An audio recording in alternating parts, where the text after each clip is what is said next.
Kung Pilipino ka, alam mo ang pakiramdam ng paghihintay ng isang historic moment sa sports. Isang bagay na hindi pa kailanman nangyari sa ating bansa. Pero noong weekend na ito, nangyari ito.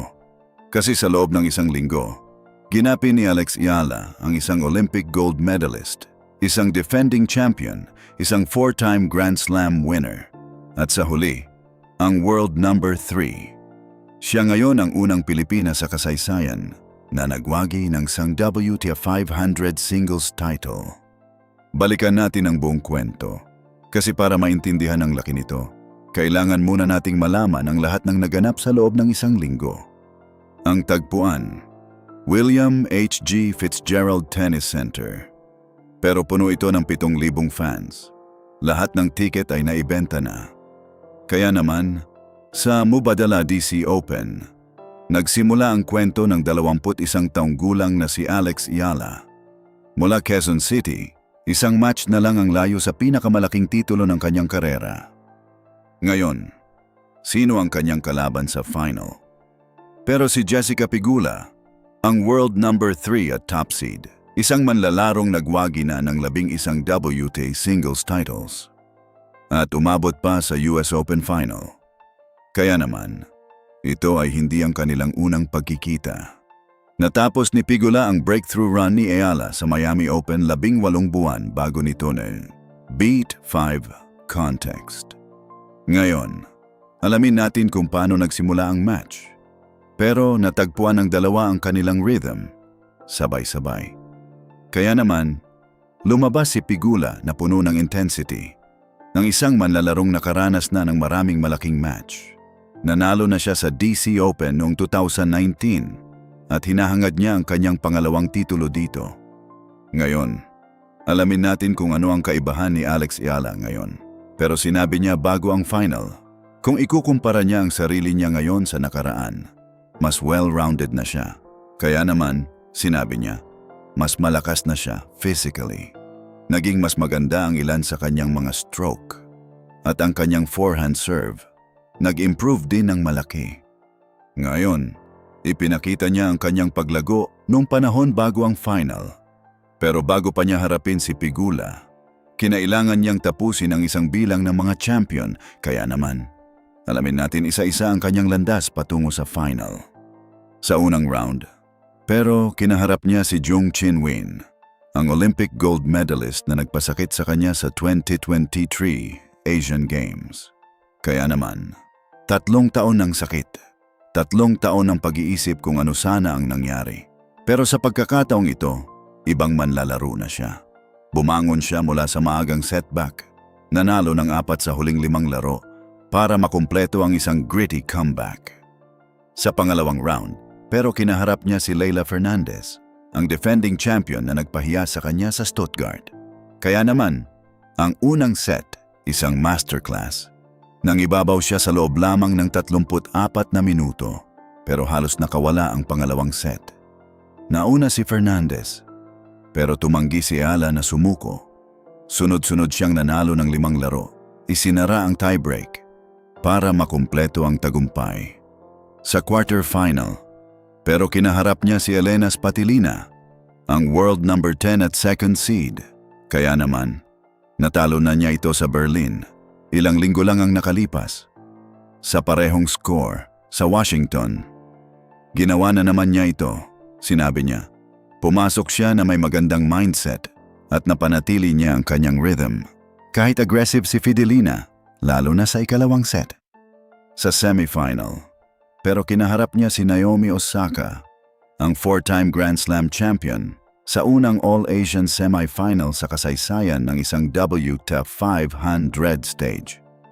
Kaya naman, nanalo siya sa loob lamang ng 76 na minuto. Sinabi niya, karangalan para sa kanya na makasama sa court si Osaka. Pero hindi niya kailanman ibinaba ang kanyang guard. Naging lock-in siya. At yun ang dahilan kung bakit siya nanalo.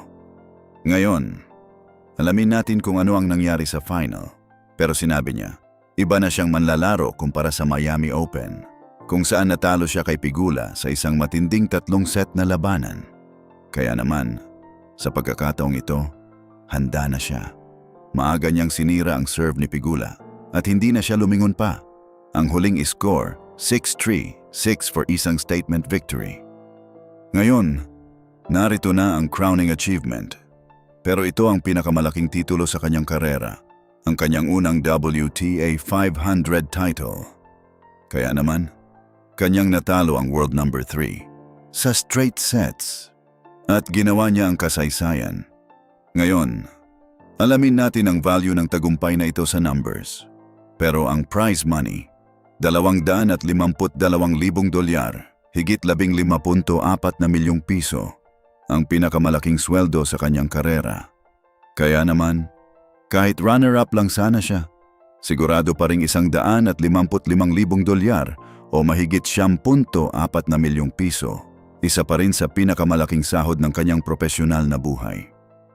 Ngayon, alamin natin ang mas mahalagang bahagi, ang ranking points. Pero pumasok siya sa DC Open bilang world number 28. Isang career high na naging Pilipinang may pinakamataas na ranking sa kasaysayan. Kaya naman, ang kanyang semifinal win laban kay Osaka, nagsigurado na sa kanya ng spot sa number 20 for kasama ang 1,931,000 ranking points.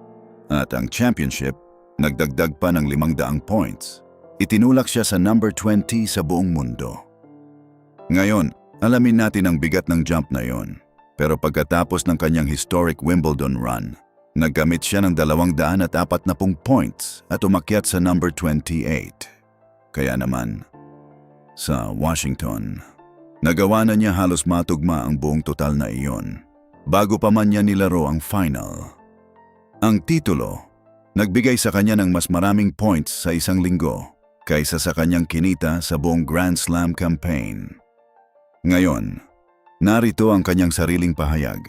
Pero sinabi niya bago pa man ang final na puno ng malalaking manlalaro ang listahan. Kaya napakalaki ng ibig sabihin para sa kanya na makarating sa final. Kaya naman, umabot pa siya ng mas malayo. Nanalo pa siya nito. Ngayon, alamin natin ang totoong kahulugan ng tagumpay na ito para sa Pilipinas. Pero higit pa riyan, ginawa niya ang bagay na hindi pa kailanman ginawa ng kahit sinong Pilipinong manlalaro ng tennis. Kaya naman, nagtagumpay siya laban sa mga pinakamagaling sa mundo at dinala niya ang pag-asa ng 127 milyong Pilipino sa kanyang mga balikat. At hindi niya sila binigo. Maikli, matunog. Pagkatapos ay mas mahaba para bumuo ng momentum.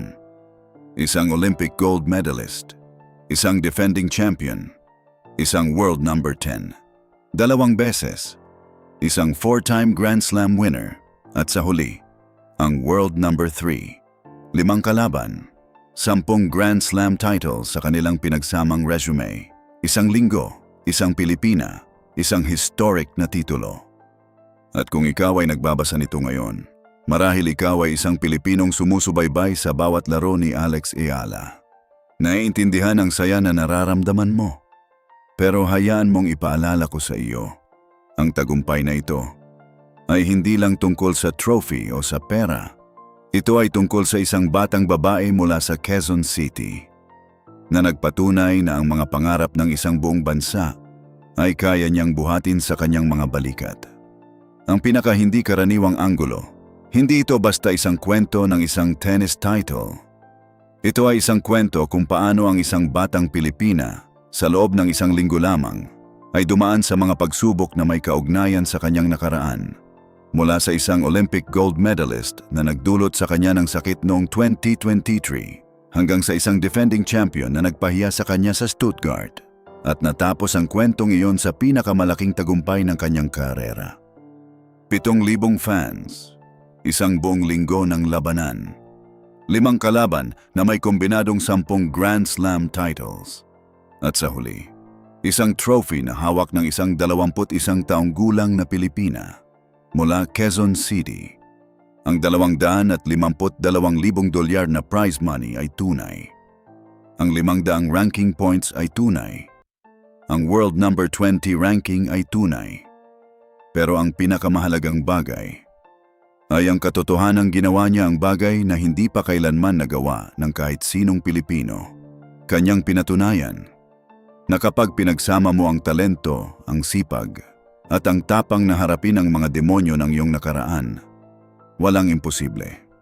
Kaya sa susunod na mapanood mo si Alex Eala maglaro, alalahanin ang kwentong ito.